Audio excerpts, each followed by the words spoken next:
We begin with a terrible and a horrifying murder-suicide investigation spanning Glendale and Phoenix, and left 2 young children and their mother dead. Our Sean Rice is live near 49th Avenue and Bell Road, where the children and their mom were found dead earlier Monday morning.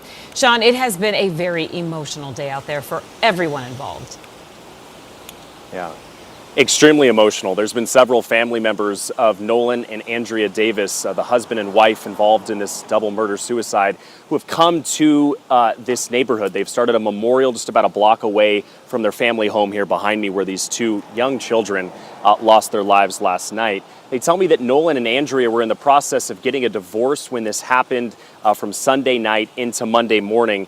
And really the only explanation any of the family members can give me for why Andrea would have taken the lives of her 2 young children is that she just snapped and made a series of awful and terrible decisions that have changed the lives of their family members forever. Just please pray for these babies. They didn't deserve it. What began late Sunday night as a shooting investigation outside of a Glendale bar quickly turned into what police describe as a horrific scene involving a mother and her 2 children. The husband reported witnessing his wife, Andrea Davis, shooting at him before fleeing the scene at Tailgater's bar. He was receiving more text messages from his wife. One of those text messages did contain a photograph where one of the children inside the home had already received an injury. Officers raced to the couple's Phoenix home, a mile and a half away from the bar. When Phoenix officers made entry into the home, the children, a 10-year-old boy and an 18-month-old baby girl, were both found dead from gunshot wounds inside the family's home alongside their mother. Police believe she killed her children before taking her own life. No one wants to see harm caused to children. It's very difficult for our officers, our detectives, and our firefighters to deal with this. Back at the bar, the father reportedly was not hit by his wife's gunfire, but a woman he was with was struck in the head and has survived. She was in her vehicle when she was struck by the gunfire. She was struck in the back of the head. Family members gathered in the neighborhood near the family home, struggling to process their loss while asking the public not to define the mother by her final actions. She was a good mom, so please don't, just whatever happens, don't portray her to be this evil person. Loved ones say the children were full of life and innocence, a little boy and baby girl whose futures cut short.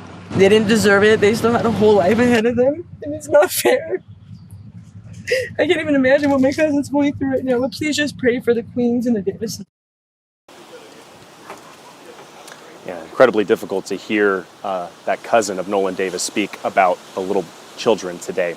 Police also tell us there are no previous incidents of domestic violence-related calls to their home behind me.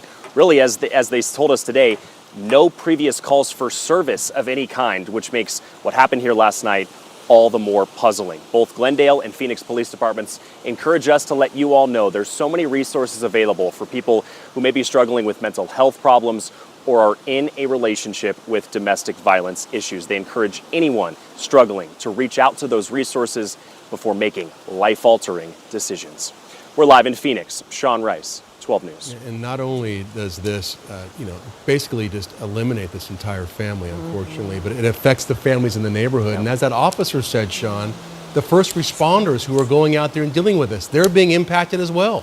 Oh, yeah. Yeah. I imagine, as we know in these situations, firefighters are the ones who have to come in and officially declare anyone in a home deceased. And so they have to come in and witness it all firsthand. Police officers behind them from Phoenix Police had to do the same as they investigated all of this. So they're going through a lot. They mentioned all the resources available to officers and firefighters as they exit a scene like this that they're given. And they have to take a couple days off. They can have it because of exactly what they just witnessed inside. It's just awful all around, guys. Yeah, it's just heartbreaking. All right, Sean, thank you for that report.